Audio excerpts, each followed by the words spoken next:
কেউ কেউ এটাকে বলে মুরালি, কেউ বা বলে আঙ্গুলি, আবার কেউ কেউ বলে এটাকে খুরমা। তো যে নামে ডাকুক না কেন, এটা কিন্তু বিকেলে বা সন্ধ্যার নাস্তায় খেতে বেশ ভালো লাগে। আপনার বাসায় যদি অল্প পরিমাণ আটা বা ময়দা থাকে এবং অল্প পরিমাণ চিনি থাকে, তাহলে এটা দিয়ে আপনি খুব সহজে এই মুরালিটা তৈরি করে নিতে পারবেন। তো আমি কিভাবে এই মুরালিটা তৈরি করলাম সেটাই থাকছে আজকের ভিডিওতে। মুরালি তৈরি করার জন্য আমি এখানে প্রথমে 2 কাপ পরিমাণ আটা নিয়ে নিলাম। তারপর এই আটার মধ্যে দিয়ে দিব অল্প পরিমাণ লবণ এবং অল্প পরিমাণ সয়াবিন তেল। এখন আমি শুকনো উপকরণগুলো হাত দিয়ে ভালো করে মাখিয়ে নিব। তারপর অল্প অল্প করে এখানে আমি কুসুম গরম পানি দিয়ে দিব। একবারে পানিটা দেওয়া যাবে না, এখানে অল্প অল্প করে মাখাতে হবে এবং অল্প অল্প করে পানিটা দিতে হবে। এই তো এখানে আমি অল্প অল্প করে পানি দিচ্ছি এবং একটা ডো করে নিচ্ছি। এখানে আমার পানির পরিমাণ লেগেছে 1 কাপ পরিমাণেতে একটু কম। তো আপনারা আপনাদের পরিমাণ মতো পানি এবং আটা দিয়ে এটা একটা ডো তৈরি করে নেবেন। এখন এটা আমি একটা ঢাকনা দিয়ে ঢেকে রেখে দিব 20 মিনিটের জন্য। তারপর আমি চলে আসবো 20 মিনিট পর। তো 20 মিনিট পর যখন আমি ঢাকনাটা খুললাম, তখন দেখি যে আটার ডোটা অনেকটা বেশি সফট হয়ে গেছে। এখন আমি ওটা থেকে 3টা গোল গোল করে ডো বানিয়ে দিব। তারপর আমি মোটা করে রুটি বানিয়ে নিব। এই তো এখান থেকে আমি একটা ডো প্রথমে বেলুন পিঁড়ির মধ্যে নিয়ে তারপর একটু আটা দিয়ে ভালো করে মেখে নিচ্ছি যাতে ডোটা সুন্দর হয়। এই তো এখন আমি এই ডোটা দিয়ে একটা বড় মোটা রুটি তৈরি করব। মুরালি তৈরি করার জন্য কিন্তু আটার রুটিটা বেশ মোটা করে বেলতে হবে। পাতলা হলে কিন্তু মুরালিটা দেখতে ভালো লাগবে না। আপনারা দেখলেই হয়তো বুঝতে পারবেন যে আমি আটার রুটিটা কেমন করে বেলেছি। এই তো আমি রুটিটা ভালো করে গোল করে বেলে নিচ্ছি আর আপনাদেরকে দেখাবো রুটির পুরুত্বটা ঠিক কতটা হবে। আপনারা দেখেন আমি কেমন করে দেখাচ্ছি যে রুটির পুরোটা ঠিক এরকম হলে কিন্তু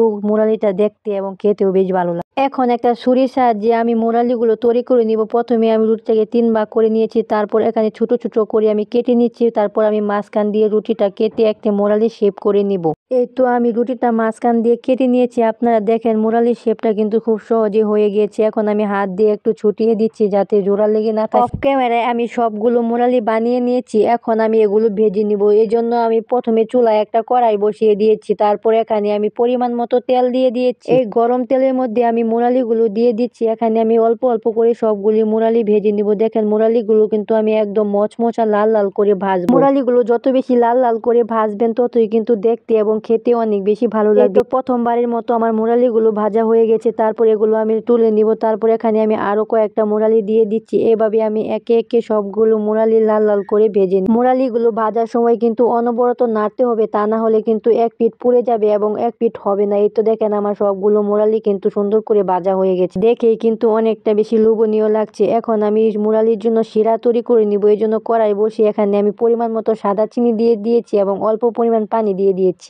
এখন এটা আমি অনবরত নাড়তে থাকবো যাতে লেগে না যায়। যখন দেখবো যে শিরার কালারটা চেঞ্জ হয়ে লাল হয়ে গেছে, তখন এটার মধ্যে আমি ভাজা মুরালিগুলো দিয়ে দিব। এই তো দেখেন শিরার কালারটা চেঞ্জ হয়ে গেছে। এখন আমি ভাজা মুরালিগুলো দিয়ে দিচ্ছি। এটা দিয়ে কিন্তু ভালো করে নাড়তে হবে, তা না হলে কিন্তু একদম লেগে পুড়ে যাবে। এখন আমি এটা অনবরত নাড়তেই থাকবো। এই তো দেখেন নাড়তে নাড়তে দেখেন একদম মুরালি হয়ে গেছে। দেখতে কিন্তু অনেক বেশি লোভনীয় লাগে। তো আপনারা চাইলেও কিন্তু খুব অল্প খরচে এই মুরালিটা বানিয়ে নিতে পারবেন। ভিডিওটা ভালো লাগলে লাইক কমেন্ট করে পাশে থাকবেন। ধন্যবাদ, টাটা।